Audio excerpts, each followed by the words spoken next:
Саламатсыздар ма, құрметті менің оқырмандарым.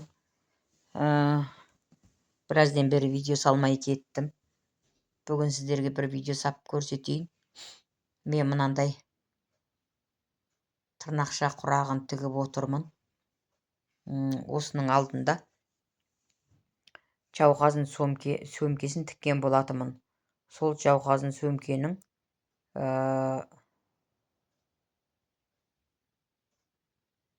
оқырмандарым көп сұрақ қойыпты. Соны осы жол жауабын аласыздар. Мұқият тыңдап отырыңыздар. Мен мынандай қылып тіктім. Бұл ненің осы тігіліп болғаннан кейін өлшемі 15-те 15 болып тұр мынаныкі. 15-те 15 болып тұр мінекей. Енді оған мен мынандай ені 2,5 сантиметрден астына флизелин жапсырып, күлгін түсті матовый велюрдан ені 2,5 сантиметр лента дайындап алдым.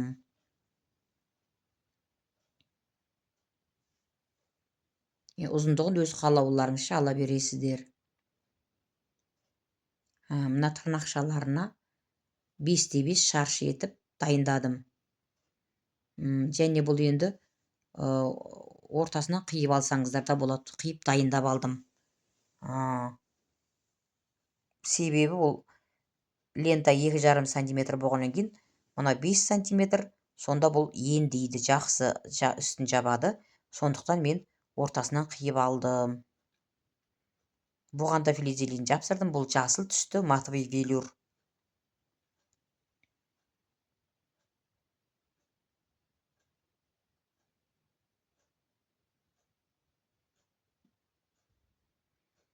Және мынандай қымбат, ең қымбатын алдым. Мына бөз мата деп айтылады. Бұны қаттысын, қымбатын алдым. Мына осындайын алсаңыздар, құрақтарыңыз өте әдемі шығады. Бұның диагоналдарын сызып алдым, бұрыштарының, қабырғаларының. Ол сіздерге керек. Себебі құрақтарың түзу шығу үшін. Мына 16-да 16 етіп дайындадым. Бұл тігіліп болғанда 15-те 15 болады. Және диагоналдарын дайындап алдым, сызып. Мынандай түзу шығу керек құрақтарыңыз. Сол үшін керек бұл сызықта. Диагоналдарыңыз керек.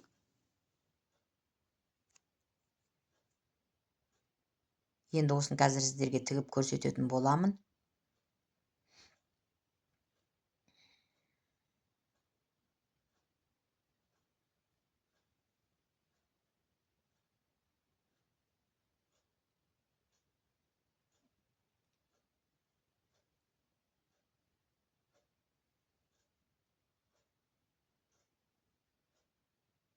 Ортасынан бастап тігеміз. Жаңағы 5-те 5 шаршыны бұрыштарын бұрыштың диагоналына келтіріп, тура осылай қойып аласыздар. Сөйтіп айналдырып тігіп шығамыз.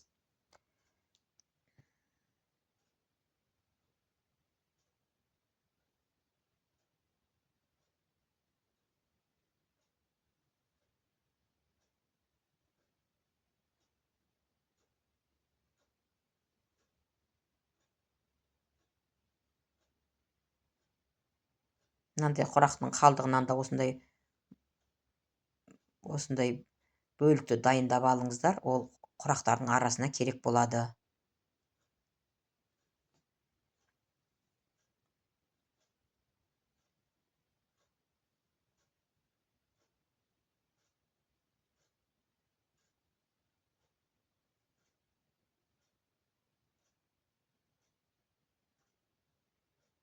Міне бұның бірінші лентасын.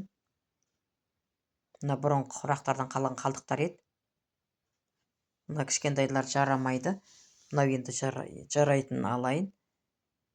Мына астына белгі қойдым. Ол түгі төмен қарап тұр деген сөз. Мынандай түгін төмен қаратып барып, астына белгі қойып алыңыздар теріс жағына. Енді бірінші лентаға 0,4 мм екі ортасын бір сызық сызамын, ол тігістің орны. Одан кейінгі ұзындықтың дәл ортасынан бір белгі қойып аласыздар. сол белгіні мынау көк шаршының үстіне қабырға жағындағы диагоналына тура келтіріп, белгіні ар жағында тігістің орнымен, белгі қойылған тігістің орнымен тігісті жүргізіп өтесіздер. Есеп болу керек, бар нәрседе есеп болу керек. Сонда құрақтарыңыз түзу шығады. Түгін төмен қараттым. Бұл екінші лентасы. Екінші лентаға да тура сондай белгі қоямын. 0,4 мм-ден бір белгі, одан кейінгі ұзындықтан дәл ортасынан бір белгі. Ортасынан қойған белгіні қабырғадағы астындағы бөздің қабырғадағы диагоналдың тұсына келтіресіздер. 0,4 мм-ден тігіс жүргізіп өтесіздер.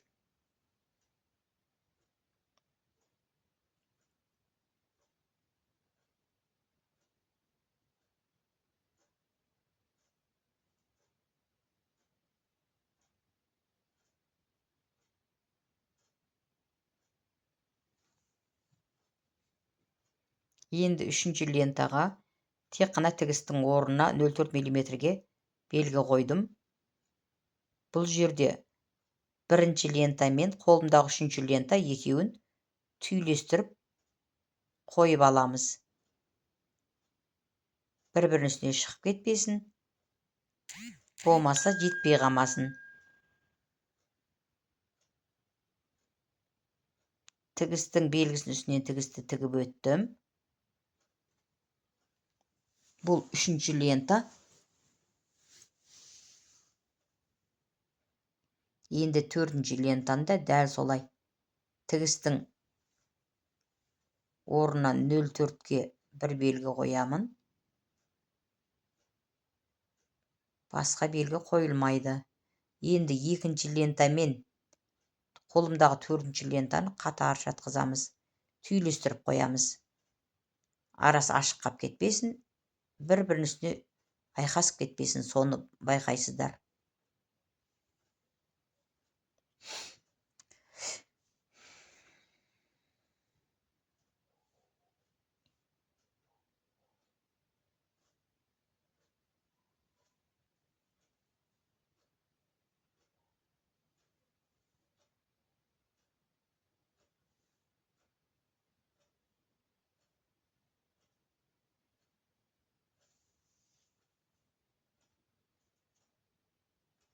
Қайтадан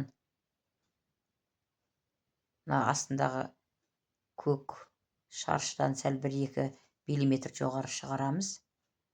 Сөйтіп ар сыртына шығып тұрамыз. Енді тырнақшасын қоятын боламыз. Тырнақша жаңағы 5-5 шаршыны ортасына бөліп алдым. Және де екі шетінен шыққандар бірдей болып тұрсын. Сосын астындағы айқасқан мынау қызыл лентаның бұрышына соған жақын аласыздар тігісті. Соған жақын аласыздар. Бірақ бұрыш тігіспен желініп кетпесін, болмаса алыс жатпасын. Тура соның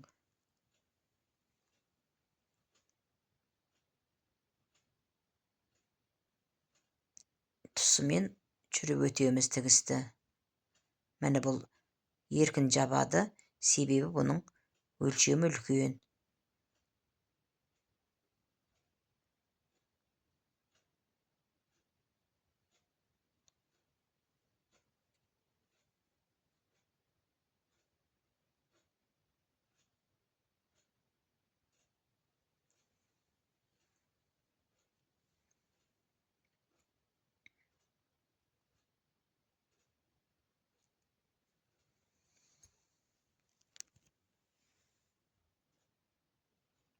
Екінші тырнақшаны да тура солай етіп қоясыздар.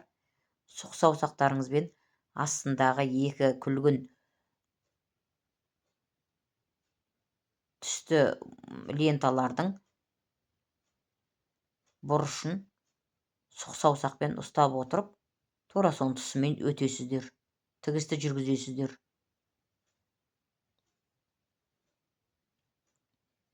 Сол кезде құрақтарыңыз біркелкі сұлу әдем боп шығады. Бұдан бұрын да мен сіздерге әбден көрсеткенмін. Бір емес бірнеше мәрте көрсеттім. Енді қайта-қайта айта берудің керегі жоқ. Мінекей қараңыздар, екі шетінен шығып тұрған ұшы бірдей болсын.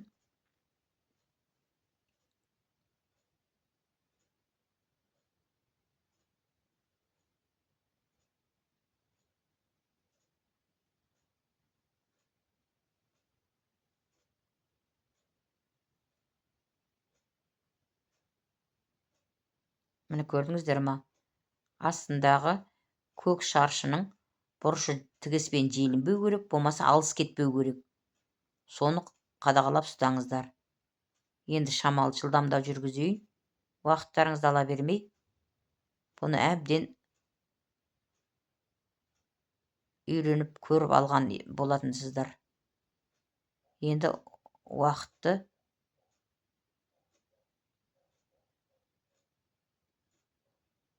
босқа ұстаудың керегі жоқ. Мінекей қазір енді екінші қатар лентаны жүреміз.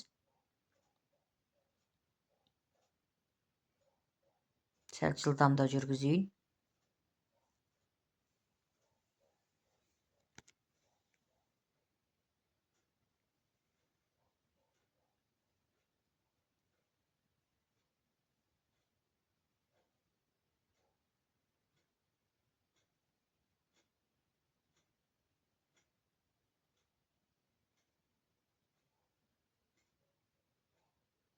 Мінекей көрдіңіздер ма? Барлық шаршы әдем болып шықты. Есеппен тігетін болсаңыздар, осындай түзу сұлу шығады.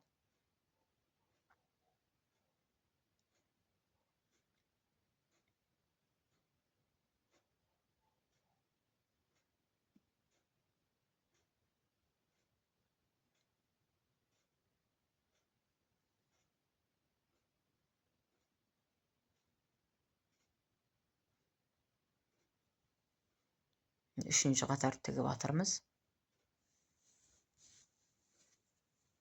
Тырнақшаларыңызда біркелкі, бәрі бірдей болып әдемі шығу керек.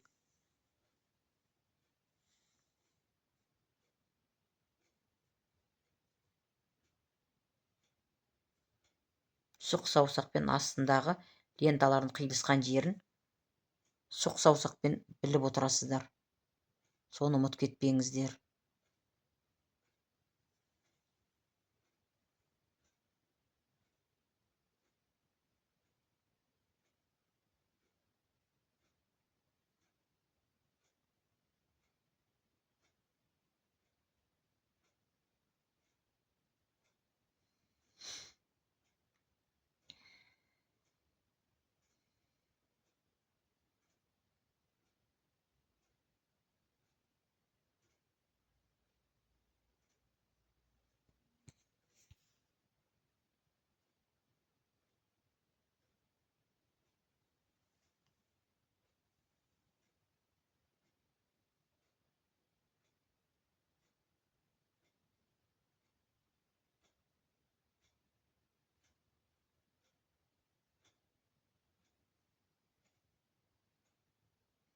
Мінекей барлығын тігіп болдық.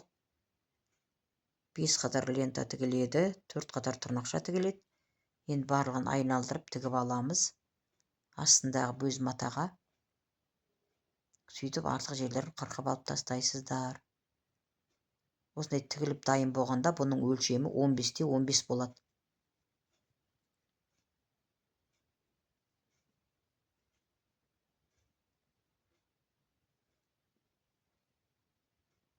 Артығын кесіп алып тастаңыздар. Енді осы түстен со жауқазын сөмкені тікпекші болып отырмын.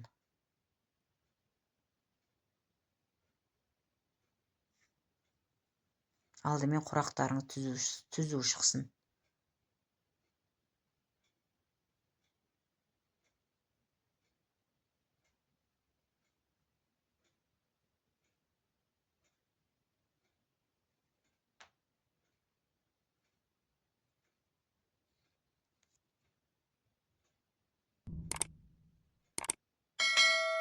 Міне астының бәрі өріліп, үзілмей әдемі болып тігіліп шықты.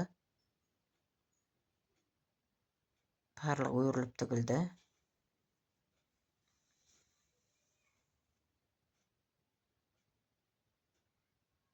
Көз матасы өте қатты, құрақ әдемі шықты. Сұлу боп.